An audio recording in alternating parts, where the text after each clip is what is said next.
পাশাপাশি নজর রাখবো কলকাতার দিকে। কলকাতায় ফের শীতের অনুভূতি। বছরের পারদ, বছরের শুরুতেই শহরের পারদ নামলো 14 ডিগ্রি সেলসিয়াসের কাছে। আমাদের সঙ্গে ফোনে রয়েছেন আমাদের প্রতিনিধি বিশ্বজিৎ সাহা। বিশ্বজিৎকে জিজ্ঞেস করব, বিশ্বজিৎ, এই গোটা যে ঠান্ডার যে স্পেল শেষ কয়েকদিন আমরা দেখেছিলাম একটু কোথাও যেন ফিকে হয়েছিল, আবার নতুন করে ঠান্ডা পড়ছে, কি জানাচ্ছে আলিপুর আবহাওয়া দপ্তর?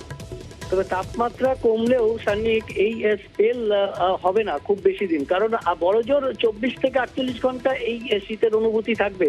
অর্থাৎ যে 14 ডিগ্রি সেলসিয়াসের তাপমাত্রা নেমেছে, আমরা দেখছি যে যা পরিসংখ্যান, যে 18 তারিখ ডিসেম্বরের 18 তারিখ এই তাপমাত্রা নেমেছিল 14.1 ডিগ্রি সেলসিয়াসে।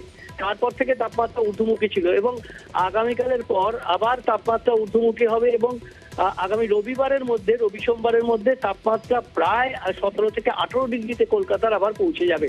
অর্থাৎ এটা সাময়িকভাবে একটা পারাপতন এবং এই পারাপতন বেশিক্ষণ স্থায়ী হবে না।